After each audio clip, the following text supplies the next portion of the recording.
Saludos amigos de México y Latinoamérica, soy Karim González de Top Velocity México y hoy les traigo otro video de estudios científicos en los que está basado nuestro programa de Top Velocity. Este que vamos a revisar el día de hoy se llama la relación entre el déficit de rotación interna de la articulación glenohumeral y el movimiento de compensación del tronco en pitchers. Igual estos estudios tienen títulos bastante a veces rebuscados y medio complicados, pero vaya, esto no es más que los efectos que tiene una patología en el hombro y los efectos o las compensaciones que eso produce en el movimiento de lanzar, ¿no? Y ahorita vamos a entender por qué eso es importante en lo que respecta al movimiento de lanzar y a la cadena cinética y a toda la biomecánica que siempre estudiamos. Y para empezar a entender qué significa esto de la deficiencia o el déficit de rotación interna, aquí lo definimos como el déficit de rotación interna de la articulación glenohumeral. La articulación glenohumeral es básicamente el hombro. Se observa comúnmente en el brazo dominante de los lanzadores de béisbol y está limitado por movimientos de aducción horizontal. Básicamente lo que están observando aquí es que hay una condición que limita no solo la rotación interna del brazo dominante, en este caso el derecho porque yo soy diestro, pero también la aducción. Recordemos que esto es abducción horizontal y esto es aducción horizontal, entonces limita el rango de aducción horizontal que podemos tener, al igual que la rotación interna. Y ahorita vamos a entender el porqué de eso. Después dice, la hipótesis de este estudio, la hipótesis que los investigadores establecieron al inicio, dice que cuando la generación de rotación interna del hombro y la actividad de aducción horizontal es limitada, se pueden generar movimientos de compensación en otras partes del cuerpo. La hipótesis que ellos tenían antes de hacer el estudio es que si había un rango de movimiento limitado, tanto en la rotación interna del brazo de lanzar como en la aducción horizontal, que esa falta de rango de movimiento se iba a tener que compensar con otras partes del cuerpo. Esa es la hipótesis del estudio y vamos a ver también ahora los resultados, ¿no? Pero antes de entrar a los resultados del estudio dice: lanzar es un movimiento sistemático complejo de la cadena cinética, que es todo lo que vimos en el último estudio que les mostré hablando precisamente sobre la cadena cinética, comenzando desde las extremidades inferiores en las que la fuerza se transmite al tronco y a la escápula antes de llegar a las articulaciones distales superiores. Es todo lo que expliqué en el video de la cadena cinética, ¿no? Cómo la fuerza se genera desde las extremidades inferiores de las piernas, básicamente, se transfiere a través del tronco hasta llegar al brazo, ¿no? Y eso es precisamente lo que está diciendo aquí en esta parte del estudio, y que lo corroboraron los investigadores en este estudio, ¿no? Entonces eso es una buena señal de que estamos ante un factor o una dinámica pues bastante correcta. Cuando diferentes investigadores encuentran los mismos resultados, significa que hay una posibilidad muy alta de que sean precisos y correctos, ¿no? Después dice GERD, que son las siglas en inglés del déficit de rotación interna. Dice, el GERD afecta la transmisión de la cadena cinética. Sin embargo, los estudios al respecto se han centrado en las articulaciones del hombro y el codo y rara vez se ha examinado el tronco y las articulaciones de las extremidades inferiores. Lo que están diciendo es que como esto es un problema principalmente de rotación interna y de aducción horizontal, todos los estudios que han revisado este déficit se han concentrado precisamente en la parte superior, en estudiar qué sucede en el tronco superior cuando se tiene este déficit. Lo que hizo este estudio fue añadirle otra capa de investigación, digamos, a ese fenómeno y ver la parte inferior, ¿no? El tren inferior, las piernas y la cadera y la pelvis principalmente. ¿Cuál es el rol, ¿no? ¿Cómo funcionan cuando se tiene este déficit? Para tratar de entenderlo un poco más a fondo, ¿no? Estas son solo algunas de las imágenes que se utilizaron en el estudio de cómo evaluaron eso. Si ven, aquí tiene conectados varios sensores similares a los que nosotros usamos para poder mapear precisamente una secuencia biomecánica y poder estudiar cada secuencia o cada fase de lanzamiento, ¿no? Entonces es una metodología muy similar a la que nosotros usamos. Esto es con fines de investigación científica y lo nuestro pues es con fines de análisis biomecánico, ¿no? Pero los métodos son bastante similares, por eso les quería enseñar estas fotos, ¿no? Ahora vamos a ver los resultados del estudio. ¿Qué fue lo que arrojó el estudio con base en esta hipótesis que tenían los investigadores? Dice, los resultados mostraron que el ángulo de rotación del tronco del grupo con GERD, es decir, con el déficit de rotación interna, durante el lanzamiento de la pelota fue significativamente mayor que el del grupo sin GERD. Lo que nos está diciendo es que aquellos que tienen este déficit de rotación interna, tanto en la rotación interna como en la aducción horizontal, tienden a rotar mucho más su tronco. Y eso es una manera de compensar, ¿no? Como dice acá abajo, dice, esto indica que los lanzadores con GERD, con el déficit, aumentan los movimientos de compensación en la parte superior del tronco hacia su lado no dominante cuando rotan su tronco en la dirección del home. Entonces lo que está diciendo es que los que tienen este déficit de rotación interna para compensar de alguna manera esos rangos limitados de movimiento, tanto en la rotación interna como en la aducción horizontal, lo que hacen es rotar el tronco exageradamente más de lo que deberían, y eso es un problema porque obviamente eso los vuelve rotacionales, y nosotros no queremos ser rotacionales, nosotros queremos ser lo más lineales posibles, y ahorita vamos a ver las consecuencias precisamente de ser rotacionales y de los problemas que eso puede causar. Pero hay otra parte de la ecuación que tenemos que entender, que qué es lo que está causando esto, porque en la cadena cinética la rotación interna y la aducción del hombro vienen después de la rotación del tronco. Entonces hay algo que las está ocasionando antes, porque el tronco gira antes de que el brazo se active.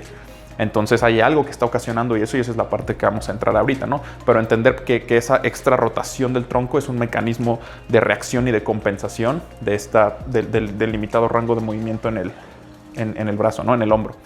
Y estos son básicamente los resultados del estudio. Aquí es donde podemos ver precisamente ese fenómeno, ¿no?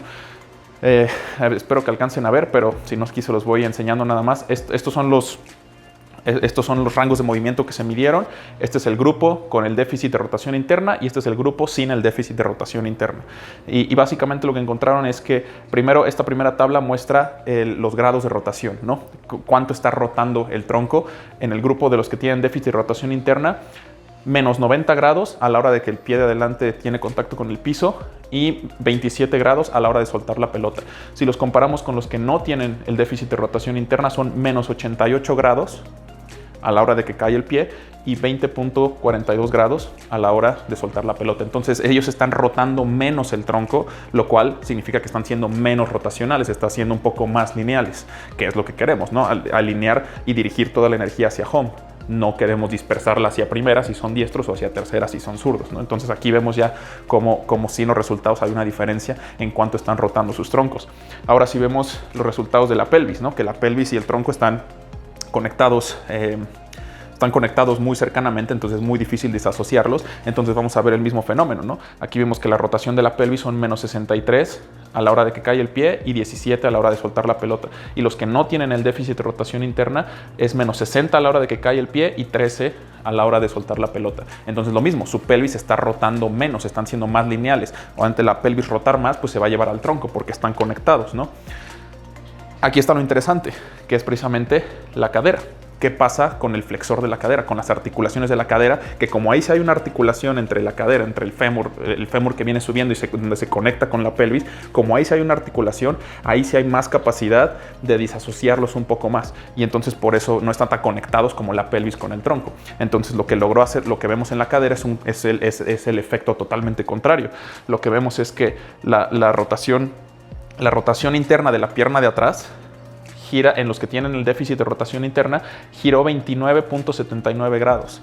Y los que no la tienen, giró 35.62 grados. Entonces, los que no tienen este déficit de rotación interna están logrando girar mucho más su cadera, están logrando que su cadera gire más, y entonces al hacer eso, su tronco no tiene que compensar con esa acción rotacional, ¿no? O al menos no tanto, porque al final del día eso es lo que está destruyendo aquí la cadena cinética y la secuencia mecánica, ¿no? Que como no estás, los que tienen el síndrome de rotación interna, una de las causas de ese síndrome es que precisamente no están optimizando el uso de sus caderas. Entonces, como sus caderas no están abriendo lo suficiente, no están abriendo como debería de ser, tienen que compensar esa falta de energía, esa falta de fuerza lineal con una sobre rotación primero de la pelvis y por lo tanto del tronco. Entonces aquí es donde vemos cómo se conecta. Cuando las caderas no están funcionando bien, vemos precisamente el resultado, que es compensar con una rotación adicional tanto de la pelvis como del tronco, y eso nos vuelve más rotacionales y pues no es lo que queremos, ¿no?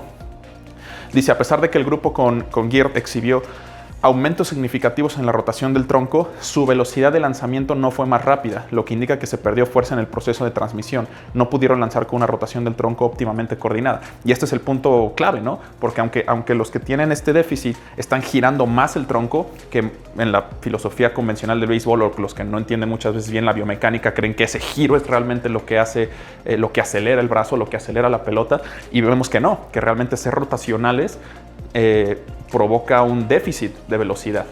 Y aquí lo vemos. Si vemos aquí la velocidad en kilómetros por hora, los que tienen el déficit de rotación interna, 113 kilómetros por hora, y los que no lo tienen, 119 kilómetros por hora.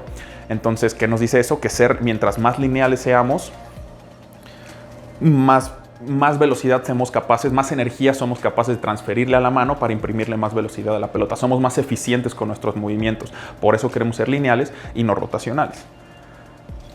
Dice, esto puede afectar el movimiento general de lanzar y generar una mayor carga en las articulaciones de las extremidades superiores. Y pues es una consecuencia también secundaria, ¿no? Obviamente, al haber generado menos energía con las piernas, como lo vimos en el estudio de Kibler y Chandler en el último video, tenemos que compensar con la rotación del tronco, y eso también va a forzar al hombro, va a forzar todas las articulaciones del hombro a que funcionen más como generadoras de energía, porque está habiendo un déficit de energía proviniendo de la parte inferior, del tren inferior, porque no se están optimizando los movimientos de las caderas, ¿no?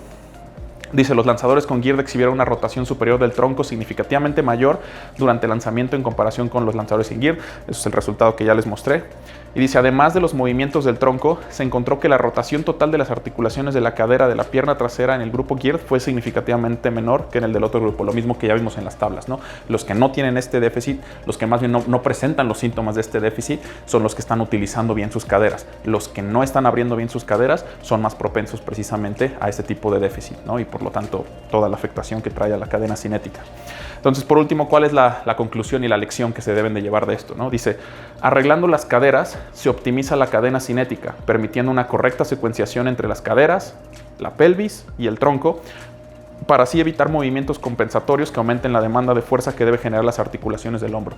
Lo mismo, mientras mejor utilicemos las caderas, mejor vamos a poder optimizar la cadena cinética, activar piernas, activar cadera, activar pelvis, activar tronco y activar brazo. Mejor vamos a poder eficientar la cadena cinética, y entonces vamos a reducir la necesidad de que la pelvis o el tronco, y mucho menos el hombro, tenga que compensar por esa falta o ese déficit de energía o de utilización de las caderas, ¿no? Entonces, esa es realmente la lección, es otra de las razones por las cuales es tan importante entrenar muy bien el tren inferior, y entrenar las caderas, y entrenar la triple extensión, y entrenar toda la biomecánica y la secuencia cinética que debe de seguir las piernas, ¿no? Y eso es precisamente lo que hacemos en el programa aquí en Top Velocity, con todos los ejercicios que diseñamos precisamente basados en información como esta para optimizar esos movimientos, ¿no? Entonces, aquí está la cita completa del estudio. Igual aquí en la descripción del video les dejo un link donde pueden descargarlo. Este es público, cualquiera de ustedes lo puede ver y analizar por ustedes mismos, y nuestras redes sociales para que nos sigan y puedan enterarse de estos más videos de ciencia que seguiremos haciendo.